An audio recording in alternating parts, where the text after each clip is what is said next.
क्या आप जानते हैं कि जो चीजें हमें मुफ्त मिली हैं वो कितनी मूल्यवान हैं, जैसे नींद, शांति, खुशी, हवा, पानी, रोशनी, सच्चा प्यार और हमारी सांसें। लेकिन विघ्न ये है कि वही चीजें हैं जिनकी हम सबसे अधिक उपेक्षा करते हैं। ये वो चीजें हैं जो हमें करोड़ों रुपए खर्च करने के बाद भी नहीं मिल। सबसे बड़ा कारण यह है कि हम इन चीजों की कद्र नहीं करते। यही हमारी भागती दौड़ती जिंदगी है और हमारी यह गलत धारणा है कि जिंदगी ऐसे ही चलती है। हम अपने जीवन में अलग अलग भूमिका और कर्तव्य निभाते हैं। हो सकता है कि आप किसी के बेटे या बेटी हों, किसी के पिता या माता हों, या किसी के पति या पत्नी हों।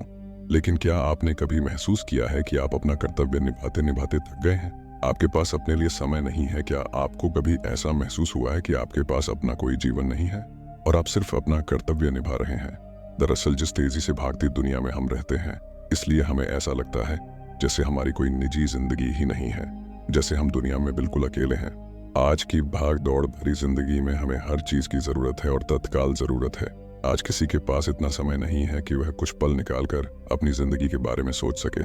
तो इस वीडियो में आपको मन की शांति, साहस और ज्ञान सीखने को मिलेगा। तो चलिए शुरू करते हैं एक कहानी से।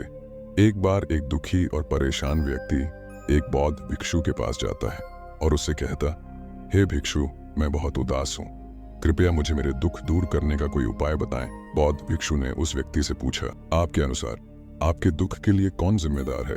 आदमी ने कहा, ये समाज, ये लोग, मेरा परिवार, ये दुनिया और मेरी परिस्थितियां। उस आदमी का ये जवाब सुनकर बौद्ध भिक्षु मुस्कुराए और बोले, जब आप दुखी या खुश होते हो तो क्या महसूस करते हो? क्या ये दुनिया आपके दुख या खुशी के लिए जिम्मेदार है?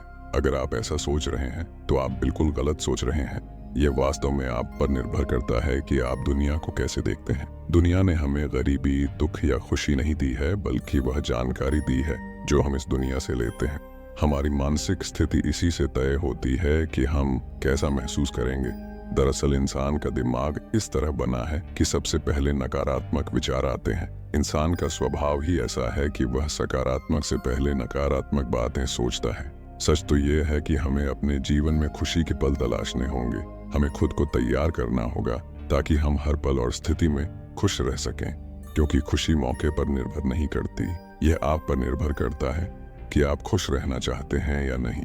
गौतम बुद्ध की एक बहुत प्रसिद्ध कहावत है कि आप जो देखते हैं वही दिखाता है कि आप कौन हैं। यानी हमारा दृष्टिकोण हमारे व्यक्तित्व और सोच पर निर्भर करता है। जैसे कि अगर हम नकारात्मक हैं तब दुनिया की हर चीज हमें नकारात्मक लगेगी। यदि हम सकारात्मक बने रहें तो हम हर चीज को सकारात्मक दृष्टि से देखेंगे। जैसे बुद्ध की दृष्टि में प्रत्येक मनुष्य बुद्ध का ही रूप था। अगर आप अंदर से खुश हैं तो यह दुनिया आपके लिए अंदर से एक खुशहाल जगह है।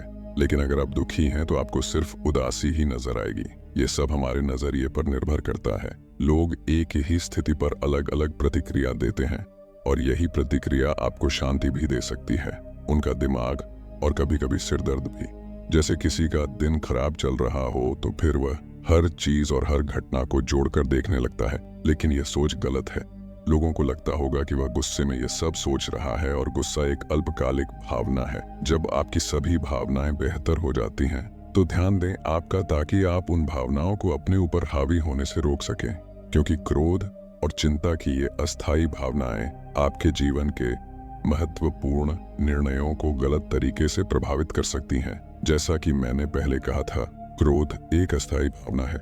यह कुछ समय बाद अपने आप शांत हो जाएगा। आप इसे एक बादल की तरह माने जो अभी आसमान में है और कुछ समय में अपने आप गायब हो जाएगा। यदि नहीं तो प्रतीक्षा करें। इस समय आप खुद को शांत करने के लिए कुछ व्यायाम भी कर सकते हैं। जैसे ही आप अपनी सांसों पर ध्यान केंद्रित करते हैं, अपने आप को पूरी तरह से शांत और ढीला छोड़ दें। उस व्यक्ति ने बौद्ध भिक्षु से अगला सवाल पूछा कि क्रोध, घृणा और ईर्ष्या जैसी भावनाओं से कैसे निपटें, क्योंकि ये भावनाएं हमें अक्सर बहुत थका देती हैं। बौद्ध भिक्षु ने कहा, जागरूकता। अपने विचारों के प्रति जागरूक होना पहला तरीका है जिससे आप अपनी मानसिकता बदल सकते हैं। बौद्ध भिक्षु ने उस व्यक्ति से पूछा कि जब आपको बुरा लगता है तो आपकी पहली प्रतिक्रिया क्या होती है? व्यक्ति ने उत्तर दिया, मैं उस नकारात्मक भावना को वहीं दबाने की कोशिश करता हूँ, या उसे स्वीकार नहीं करता, या जल्दी से अपना ध्यान भटकाने की कोशिश करता हूँ। इस आदमी का जवाब सुनकर बौद्ध भिक्षु मुस्कुराए और बोले, लेकिन मैं आपको बता दूं कि ये सभी प्रयास व्यर्थ हैं, क्योंकि अंत में आप पर हावी हो सकती हैं ये नकारात्मक भावनाएं। व्यक्ति ने पूछा, तो ऐसी स्थिति में मुझे क्या करना चाहिए? बौद्ध भिक्षु ने कहा, अगली बार जब आप नकारात्मक भावनाओं से अभिभूत हों और उदास महसूस करें, तो इसे ऐसे देखें जैसे कि यह एक भावना है, यह आपका हिस्सा भी नहीं है। जैसे एक पैदल यात्री सड़क पर चलते दूसरे व्यक्ति को देख रहा है, इसलिए स्वीकार करें कि यह आपका हिस्सा नहीं है। अब यह आपको कैसे परेशान कर सकता है? हालांकि इस तरह की जागरूकता के लिए आपको बहुत अभ्यास की आवश्यकता होगी। यदि आप एक बार ऐसा करना सीख जाते हैं तो यकीन मानिए आपको महसूस होगा अंदर से बहुत शांत और हल्का। नकारात्मक भावनाएं हमारे जीवन का स्थायी हिस्सा नहीं है, न ही कभी होंगी, न ही ये हमें परिभाषित करती है। इसलिए अपने भीतर उठने वाली प्रत्येक नकारात्मक भावना पर ध्यान पूर्वक ध्यान दें। नकारात्मक विचारों को आने दें, उन्हें जबरदस्ती दबाने की कोशिश न करें, नहीं तो वे आपको कभी नहीं छोड़ेंगे। आपके मन में आने वाली हर नकारात्मक भावना को नियंत्रित करना संभव नहीं है, क्योंकि आपको गुस्सा भी आएगा, ईर्ष्या भी होगी और आप दुखी भी होंगे। लेकिन ये भावनाएं आती हैं और जाओ, उसके बाद तुम्हें खुशी और शांति महसूस होगी और आपको उस पल का इंतजार करना होगा। उस आदमी ने बौद्ध भिक्षु से अगला सवाल पूछा, भिक्षुक, रिश्ते हमारे जीवन में कितने महत्वपूर्ण हैं और गहरे रिश्ते और नए दोस्त कैसे बनाएं? बौद्ध भिक्षु ने कहा, दूसरों के साथ अच्छे संबंध बनाए रखने से लोग सुरक्षित महसूस करते हैं। इससे मानसिक शांति बनाए रखने में भी मदद मिलती है। मुसीबत के समय लोगों को ऐसे व्यक्ति की जरूरत होती है जो उनके साथ खड़े रहे। मुझे लगा कि आपका कोई प्रिय व्यक्ति आपको छोड़ देगा, तो क्या आपकी महंगी कारें आपको दिलासा दे पाएंगी? क्या आपका आलीशान घर आपको मुसीबत से बाहर निकालने में मदद करेगा? नहीं, क्योंकि चीजें इंसानों की जगह नहीं ले सकती, चाहे आप कितने भी अमीर क्यों ना हो जाएं। लेकिन मुसीबत के समय आपका परिवार और आपके सच्चे दोस्त ही आपकी मदद करेंगे। अगर आपको नए दोस्त बनाने और अच्छे रिश्ते बनाए रखने में परेशानी होती है, तो सबसे पहले अपना नजरिया बदलें। लोगों को अच्छी तरह जाने बिना उनके बारे में अपनी राय बनाना बंद करें। आप अपना जीवन जितना खुले दिमाग और दिल से जिएंगे, उतनी ही आसानी से आप लोगों को समझ पाएंगे। ज्यादातर ऐसा होता है कि हम किसी को ठीक से बताए बिना ही उसके बारे में अपनी राय बना लेते हैं। हम पहले से ही मान लेते हैं कि वह व्यक्ति ऐसा होगा या वैसा होगा, इसलिए दूसरों को जानने के लिए थोड़ा समय निकालें। हो सकता है सामने वाले के बारे में आपकी राय पूरी तरह से बदल जाए। एक बात याद रखें, सच्ची दोस्ती तभी होगी जब आप सच्चे होंगे। जब आप खुले दिल से बात करेंगे, तभी सामने वाला आपसे बात करने की हिम्मत करेगा। याद रखें कि हर कोई ठंडे व्यक्ति से बचने की कोशिश करता है। यह नए दोस्त बनाने के बारे में है, लेकिन अगर आपके पास पहले से ही दोस्त और रिश्ते हैं और उनका रिश्ता आपके साथ टूटने की कगार पर है, तो आपको क्या करना चाहिए? एक बात हमेशा याद रखें कि एक अच्छा रिश्ता बनाए रखना हाथ पर हाथ धरे बैठे रहने जैसा है। ठंडी रातों में आग, जैसे कि अगर आप आग से बहुत दूर बैठेंगे तो आपको गर्मी महसूस नहीं होगी, और अगर आप बहुत करीब बैठेंगे तो आपको गर्मी महसूस होगी। ठीक उसी तरह जब किसी रिश्ते में नजदीकियां ज्यादा बढ़ जाती हैं तो अक्सर बोरियत आ जाती है। इसलिए आपको अपने रिश्ते में संतुलन बनाकर चलना होगा। बेशक अपने रिश्ते को मजबूत करें, लेकिन इसे इतना भी करीब ना रखें कि सामने वाले को घुटन महसूस होने लगे। रिश्तों में भी कुछ दूरी होनी चाहिए ताकि आपका अपने दोस्तों और करीबी लोगों के साथ हमेशा मजबूत रिश्ता बना रहे। व्यक्ति ने बौद्ध भिक्षु से अगला सवाल पूछा कि लोग क्या कहेंगे, इस डर पर काबू कैसे पाएं? बौद्ध भिक्षु ने कहा, अब जो 3 बातें मैं आपको बताने जा रहा हूँ, उन्हें गांठ बांध लें।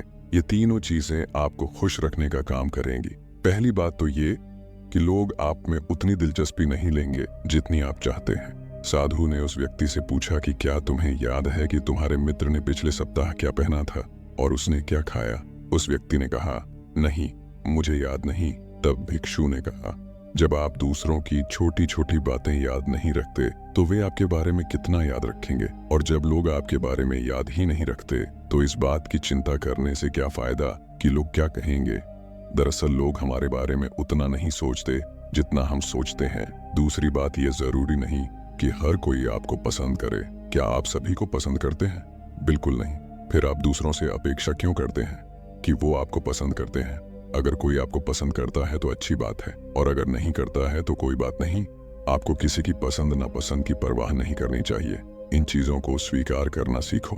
ये सब जिंदगी का हिस्सा है। हर किसी को निभाना संभव नहीं है। खुश हों तो हम सबकी इतनी चिंता क्यों करें? तीसरी बात, हम जो काम दूसरों के नाम पर करते हैं उनमें से ज्यादातर हम असल में अपने लिए ही कर रहे होते हैं। इसलिए खुद के प्रति ईमानदार रहना भी बहुत बड़ी बात है। अपना दिल खोलो और दुनिया तुम्हारे लिए अपना दिल खोल देगी। लेकिन अगर तुम स्वार्थी बन जाओगे तो दुनिया भी अपना स्वार्थ निकालेगी। हर कोई प्रार्थना करता है कि उसका परिवार सुरक्षित रहे। क्यों?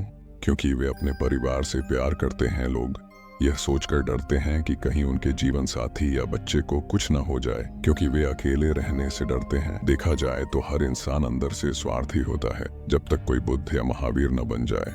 स्वार्थ से बचना मुश्किल है, इसलिए वही सोचें जो आपको खुश करता है। सुनने में बहुत आसान लगता है, न जिंदगी बदलने वाली चीजें सरल होती हैं, हम बस उसे मुश्किल बना देते हैं। इसलिए क्या होगा इसकी चिंता करने के बजाय इस बात पर ध्यान दें कि आप वर्तमान में क्या कर सकते हैं। बौद्ध भिक्षु ने आगे कहा कि बौद्ध धर्म और हिंदू धर्म में लोग एक सिद्धांत में विश्वास करते हैं जिसे कर्म का सिद्धांत कहा जाता है। सिद्धांत कहता है कि जैसा करोगे वैसा भरोगे, अर्थात व्यक्ति को फल की प्राप्ति होती है, यह उसके कर्मों का है। इसलिए अगर आप जीवन में सब कुछ अच्छा चाहते हैं तो अच्छे कर्म करना शुरू कर दें। यदि आप जीवन में सफलता, समृद्धि और खुशहाली चाहते हैं तो ईमानदारी के साथ कड़ी मेहनत करना और सही कर्म करना शुरू कर दें।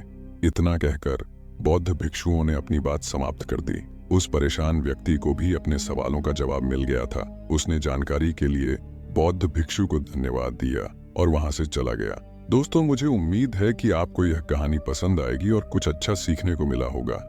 ऐसी ही प्रेरणादायक कहानी आपके लिए हम लाते रहते ही, तो हमारे चैनल को सब्सक्राइब करें जिससे कि हमें मोटिवेशन मिले।